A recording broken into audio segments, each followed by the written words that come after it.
warahmatullahi wabarakatuh. Ketemu lagi dengan Ustazah Puji di Pupu Channel Pembelajaran Menyenangkan. Pada kesempatan kali ini Ustazah Puji akan membahas tentang tema 2, subtema 2, materi IPS, upaya mempertahankan kemerdekaan. Untuk mempercepat waktu pembelajaran kita hari ini, silahkan disiapkan peralatannya. Dan jangan lupa kita awali pembelajaran kita hari ini dengan ucapan basmalah bersama-sama. Bismillahirrohmanirrohim. Nah anak-anak, pada kesempatan kali ini Ustazah akan membahas tentang pertempuran medan area. Kalian kemarin sudah melakukan literasi tentang materi ini, dan Ustazah Puji hanya mengklarifikasi bagaimana pembenaran dari materi yang sudah kalian pelajari sebelumnya. Sebelum Ustazah Puji membahas tentang latar belakang terjadinya pertempuran medan area, tahukah kamu kenapa pertempuran ini disebut sebagai pertempuran medan area? Nah, benar, tentu saja pertempuran medan area disebut sebagai medan area karena letaknya di Medan, tepatnya di Sumatera Utara, berdekatan dengan negara Malaysia dan berdekatan juga dengan negara Singapura. Nah, ini menjadi daya tarik ke negara Belanda untuk menduduki wilayah tersebut karena letak wilayah yang sangat strategis dengan Selat Malaka, di mana di situ adalah lalu lalang perdagangan di negara-negara internasional, khususnya Eropa dan Asia. Latar belakang terjadinya pertempuran medan area adalah karena sekutu dan Belanda ingin menduduki wilayah kota Medan. Tentu saja pemuda Indonesia menentang hal tersebut, maka tercetuslah pertempuran medan area.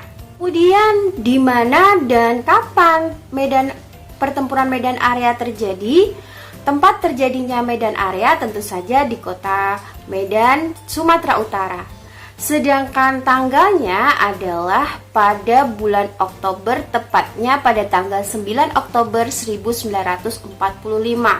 Kalau kita lihat, kita hitung-hitung dari Oktober ya. Sebelumnya kita sudah membahas bahwa proklamasi itu kan tanggal 17 Agustus. Dari Agustus ke Oktober hanya selisih 2 bulan saja, ternyata sudah terjadi pergolakan di negara ini, yaitu salah satunya adalah pertempuran medan area. Tidak hanya itu, ternyata pertempuran-pertempuran terjadi di beberapa kota di Indonesia, yaitu yang hampir bersamaan yang Ustazah bahas sebelumnya ya. Bandung Lautan Api, tentu saja di channel di bawah yang tertera. Kemudian ada juga pertempuran Ambarawa, juga bisa dilihat di text description. Kalian bisa lihat kembali. Gambar yang terlihat di layar kaca kalian adalah foto tentang kedatangan tentara sekutu Danika datang ke Indonesia. Alasan mereka hanya untuk membebaskan tentara yang sedang ditahan oleh tentara Jepang. Tentu saja dengan pihak negara Indonesia diterima dengan baik, bahkan sampai dipersilahkan untuk menginap di salah satu hotel di kota Medan.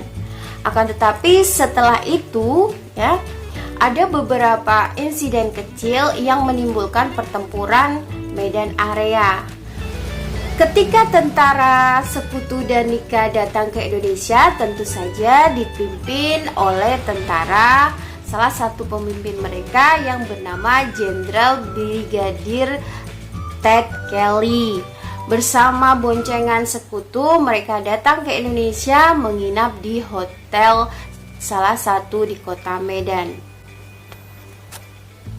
Baik, sekarang kita bahas bagaimana kejadian-kejadian yang terjadi pada saat pertempuran medan area ya. Pertama, di awal tadi Ustazah sudah sampaikan bahwa sekutu dan tentara Nika datang ke Indonesia tentu saja dengan maksud membebaskan tentara yang ditahan oleh tentara Jepang. Tentunya pihak Indonesia menerima. Setelah tentara mereka dibebaskan, mereka justru bersikap sombong dan congkak. Karena itu, karena kecongkakan mereka, karena kesombongan mereka, terjadilah insiden kecil pada tanggal 13 Oktober 1945. Nah, insiden itu yang bagaimana? Insiden kecil yang terjadi itu tepatnya di Jalan Bali. Pada tanggal 13 Oktober 1945, salah satu tentara sekutu melucuti lencana putih di Tentara Pemuda Indonesia dan diinjak-injak di depan pemuda Indonesia yang lainnya. Tentu saja hal ini menimbulkan kemarahan yang sangat hebat dari pemuda Indonesia. Akhirnya tercetuslah pertempuran Medan Area.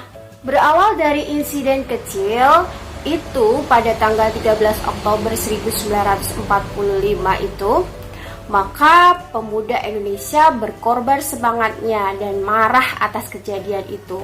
Hotel yang mereka inap ya diserang dan terjadi pertempuran hebat di situ. Pemuda Indonesia datang masuk ke hotel dan menyerang tentara sekutu dan tentara Nika. Nah, tentu saja terjadi korban jiwa, kurang lebih 96 tentara Nika terkena luka-luka yang parah. Kemudian tidak hanya itu, setelah kejadian itu terjadi insiden-insiden lain yang berturut-turut. Nah, tepatnya pada saat itu tentara sekutu dan Nika memasang papan yang tertulis Fixed Boundaries Medan Area di beberapa kota pinggiran Medan Area.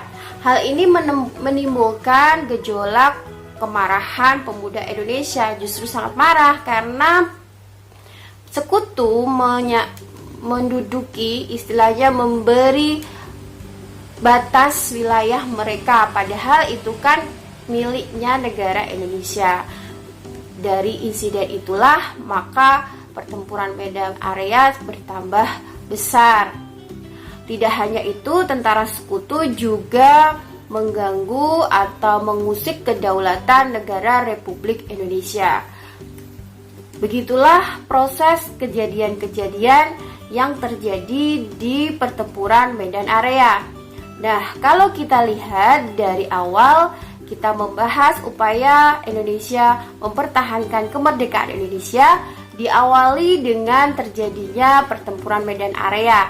Coba kita lihat ya, kita ringkas, coba dilihat di layar. Di situ saya sudah ringkas urut-urutan kejadiannya, dimulai dari proklamasi kemerdekaan pada bulan Agustus, kemudian langsung terjadi beberapa pertempuran di beberapa daerah berturut-turut.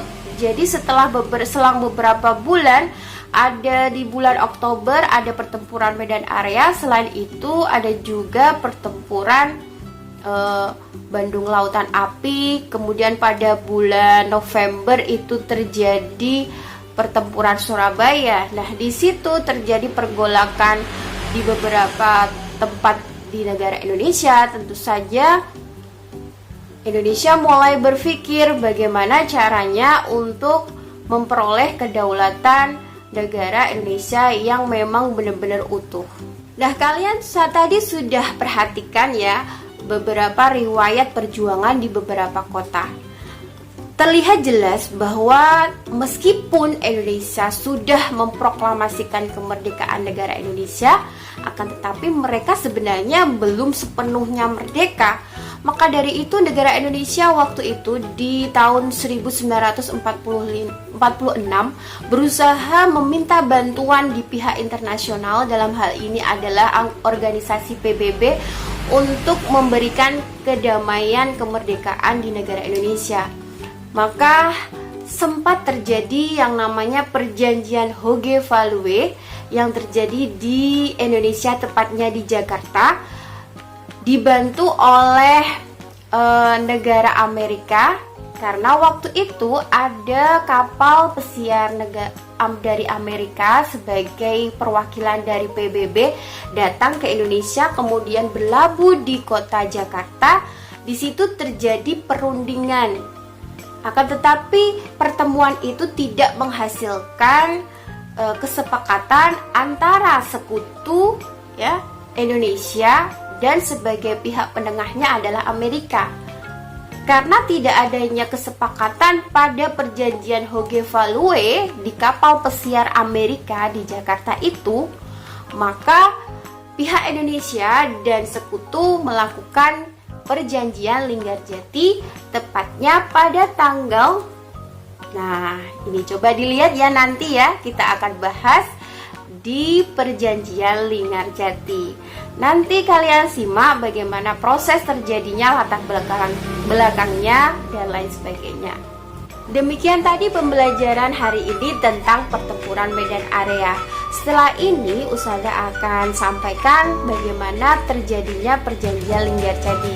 Tentunya kalian harus simak karena ini adalah peristiwa yang runtut. Jadi Ustazah tadi sudah ringkas ya pertempuran-pertempuran yang ada di Indonesia. Kemudian dilanjutkan dengan karena adanya banyak pertempuran di beberapa kota, maka akan terjadinya perjanjian Linggarjati. Demikian tadi pembahasan tentang pertempuran Medan Area. Jangan sampai lupa tokohnya, latar belakang, dan lain sebagainya. Terima kasih karena sudah menyimak pembelajaran untuk hari ini. Dan Ustazah harap jika pembelajaran ini bermanfaat buat kalian, tolong sebarkan untuk yang lain agar lebih berkah dan manfaatnya lebih banyak lagi yang bisa merasakan. Jazakumullahu khairan atas perhatiannya. Sampai ketemu di pembelajaran berikutnya, tetap di Pupun Channel Pembelajaran Menyenangkan. Wassalamualaikum warahmatullahi wabarakatuh.